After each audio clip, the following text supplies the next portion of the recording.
2월 10일 월요일 구원의 손길이 닿는 곳에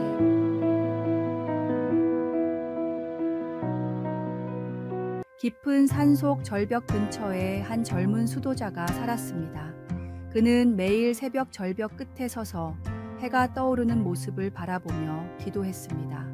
어느 날 그는 절벽 아래에서 도움을 청하는 소리를 들었습니다. 한 등산객이 절벽 아래 좁은 바위 틈에 갇혀 있었습니다. 수도자는 즉시 긴 밧줄을 가져와 한쪽 끝을 단단한 나무에 묶고 다른 쪽을 등산객에게 던졌습니다. 하지만 등산객은 밧줄을 잡으려 하지 않았습니다. 왜 밧줄을 잡지 않으시나요? 수도자가 물었습니다. 전 제 힘으로 빠져나갈 수 있습니다. 다른 사람의 도움 따위는 필요 없어요. 등산객이 대답했습니다. 시간이 흘렀지만 등산객은 여전히 바위 틈에 갇혀 있었고 해가 저물기 시작했습니다. 추위와 공포가 그를 엄습했지만 자존심 때문에 도움을 받아들이지 못했습니다. 수도자는 포기하지 않고 말했습니다. 당신이 밧줄을 잡는 것은 제가 구하는 것이 아닙니다. 오히려 당신이 저를 구하는 것입니다. 당신이 그 밧줄을 잡지 않으면 저는 평생 한 생명을 구하지 못했다는 죄책감에 시달릴 것입니다. 이 말을 들은 등산객은 잠시 침묵하다가 마침내 밧줄을 붙잡았습니다. 수도자의 도움으로 그는 안전하게 절벽 위로 올라올 수 있었습니다. 구조된 후 등산객은 수도자에게 물었습니다. 어떻게 제 마음을 열게 만들었나요? 수도자는 미소를 지으며 답했습니다. 진정한 구원은 주는 사람과 받는 사람이 따로 없습니다. 우리는 모두 서로를 구원하는 존재입니다. 당신의 자존심을 지키려다가 오히려 제 영혼을 아프게 할 뻔했듯이 우리의 교만이 때로는 다른 이의 구원까지 가로막을 수 있습니다. 오늘의 말씀. 그가 빛 가운데 계신 것 같이 우리도 빛 가운데 행하면 우리가 서로 사귐이 있고 그 아들 예수의 피가 우리를 모든 죄에서 깨끗하게 하실 것이요. 오늘의 만나. 구원은 멀리 있지 않습니다. 우리가 진심으로 손을 내밀 때 주님의 은혜는 이미 우리 곁에 와 있습니다.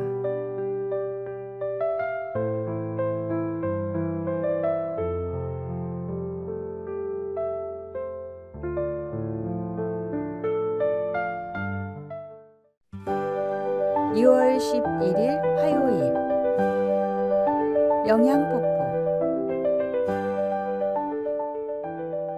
2004년 한 생태학자는 미국 옐로스톤 국립공원의 놀라운 변화를 기록했습니다. 70년 만에 늑대들이 다시 공원에 도입된 후 예상치 못한 일들이 일어났기 때문입니다. 늑대들이 사슴의 개체 수를 조절하자 과도하게 뜯어먹히던 어린 나무들이 자라나기 시작했습니다. 강가의 버드나무와 사시나무가 다시 자라났고 이는 새들과 비버들의 서식지가 되었습니다. 비버들이 만든 댐은 다양한 수생 생물들의 보금자리가 되었습니다. 더욱 놀라운 것은 늑대들이 강의 흐름까지 변화시켰다는 것입니다. 나무들이 자라나 강둑이 단단해지고 비버들의 활동으로 인해 강은 더 구불구불해졌습니다. 이는 물고기들에게 더 좋은 서식지를 제공했습니다. 생태학자는 일지에 이렇게 적었습니다. 우리는 늑대가 사슴을 잡아먹는 포식자라고만 생각했다. 하지만 그들은 숲을 가꾸는 정원사였고 강을 설계하는 엔지니어였다. 자연의 질서 안에서 작은 변화 하나가 이토록 큰 영향을 미칠 수 있다는 것을 누가 알았을까? 이 현상은 생태계에서 영양폭포, 트로픽 캐스케이드라고 불리게 되었고 하나의 종이 전체 생태계에 미치는 영향을 보여주는 대표적인 예시가 되었습니다. 또한 작은 시작이 예상치 못한 긍정적인 변화를 가져올 수 있다는 교훈도 되었습니다.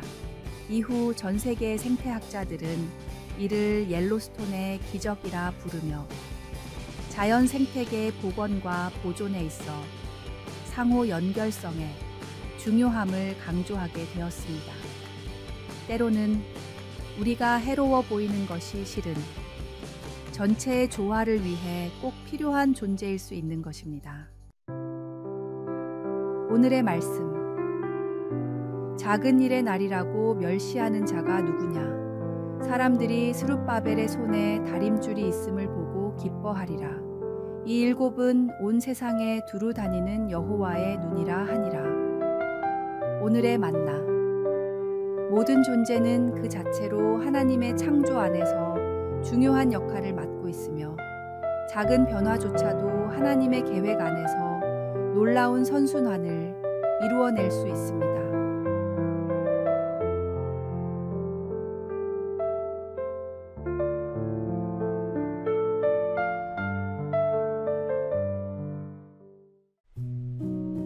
(2월 12일) 수요일.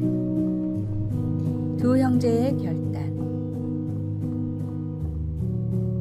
옛날 한 마을에 두 형제가 살았습니다. 형은 학자였고 동생은 농부였습니다.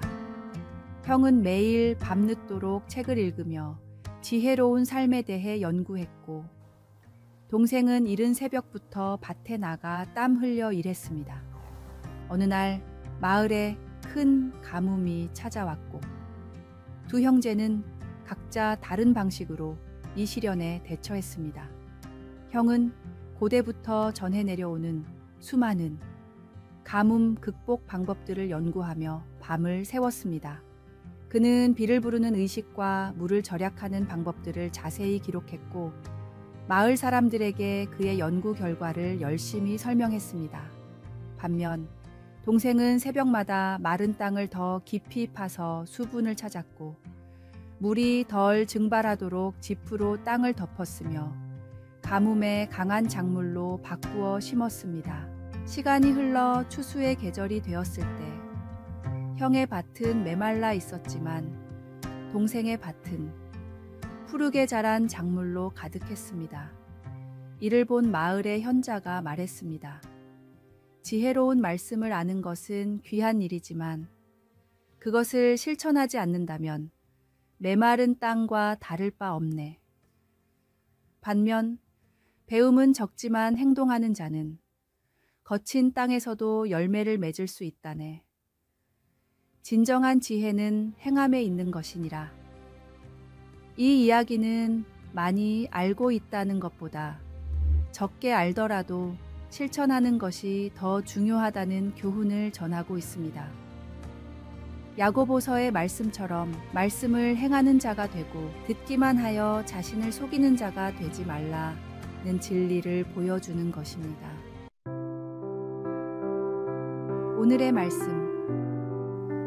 너희는 말씀을 행하는 자가 되고 듣기만 하여 자신을 속이는 자가 되지 말라. 오늘의 만나.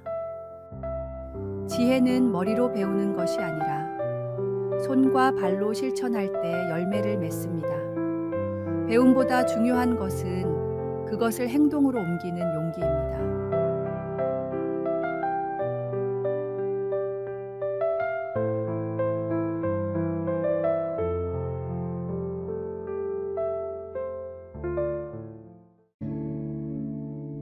(2월 13일) 목요일. 동전 속에 비친 비밀. 고대 로마의 한 시장에서 일하던 상인이 있었습니다.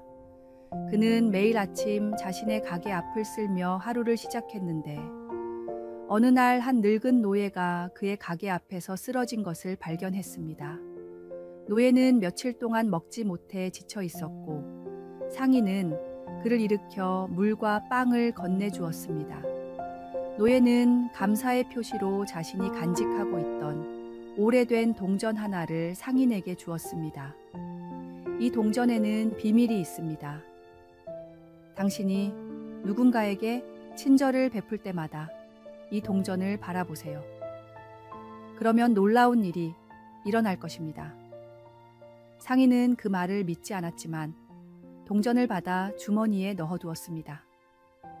그리고 매일 아침 가게를 열 때마다 그 동전을 바라보는 습관이 생겼습니다. 신기하게도 동전을 볼 때마다 누군가를 도와주고 싶은 마음이 커졌고 그의 작은 친절들은 시장 전체로 퍼져나갔습니다. 세월이 흘러 그의 가게는 시장에서 가장 번창하는 곳이 되었습니다. 사람들은 그의 가게를 행복한 가게라고 불렀고 어려운 이웃들은 그곳에서 항상 따뜻한 위로와 도움을 받을 수 있었습니다. 많은 시간이 지난 후 상인은 우연히 그 동전을 자세히 들여다보게 되었습니다. 놀랍게도 그것은 평범한 구리 동전이었고 특별한 것은 동전의 반질반질한 표면이 거울처럼 비치는 것뿐이었습니다. 그제서야 상인은 깨달았습니다. 동전에서 본 것은 다름 아닌 자신의 모습이었고 그가 베푼 친절은 결국 자신의 마음을 비추는 거울이 되어 돌아왔다는 것을 말입니다. 오늘의 말씀. 임금이 대답하여 이르시되 내가 진실로 너희에게 이르노니 너희가 여기 내 형제 중에 지극히 작은 자 하나에게 한 것이 곧 내게 한 것이니라. 오늘의 만나. 진정한 변화는 외부의 특별한 힘이 아닌 우리 안에 있는 선한 의지에서 비롯됩니다.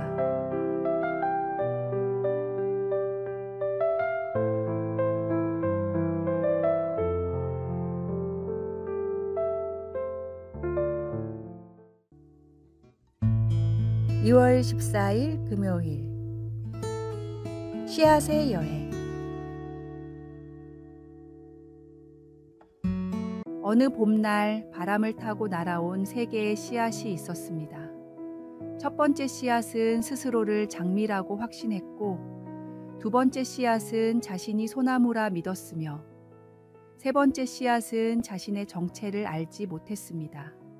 첫 번째 씨앗은 화려한 정원에 떨어졌습니다. 이곳이야말로 나에게 완벽한 곳이야. 그러나 시간이 지나도 씨앗은 장미가 되지 못했고 정원사는 그를 뽑아버렸습니다. 두 번째 씨앗은 깊은 산 속에 떨어졌습니다. 드디어 나의 꿈을 이룰 수 있어. 하지만 그도 소나무가 되지 못했고 바람에 날려갔습니다. 세 번째 씨앗은 길가에 떨어졌습니다. 자신이 무엇이 될지 몰랐지만 그저 성실히 자라났습니다. 비가 오면 비를 맞았고 해가 뜨면 햇살을 받았습니다. 때로는 발에 밟히기도 했지만 그때마다 더욱 단단해졌습니다. 어느덧 세월이 흘러 그 씨앗은 아름다운 민들레가 되었습니다. 노란 꽃을 피우고 하얀 씨앗을 결실했습니다. 지나가는 사람들은 그 꽃을 보며 미소 지었고 아이들은 그의 씨앗을 불어 소원을 빌었습니다. 새로운 씨앗들은 바람을 타고 더 멀리 날아가 또 다른 희망이 되었습니다. 민들레는 이제 알게 되었습니다. 진정한 소명은 자신이 선택하는 것이 아니라 이미 자신 안에 심어진 본질이 자라나는 것임을 말입니다. 그저 신실하게 자라나는 동안 하나님은 그의 삶을 통해 더 아름다운 이야기를 써내고 계셨습니다. 오늘의 말씀. 우리가 선을 행하되 낙심하지 말지니 포기하지 아니하면 때가 이름에 거두리라. 오늘의 만나. 우리의 꿈은 때로 예상치 못한 곳에서 꽃 피우기도 합니다.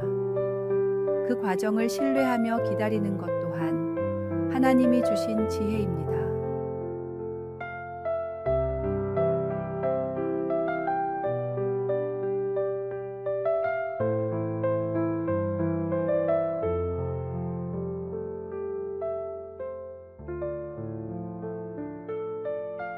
아래에 빨간색 글자 구독을 누르시어 더 많은 전도의 열매를 맺으시기를 기도합니다.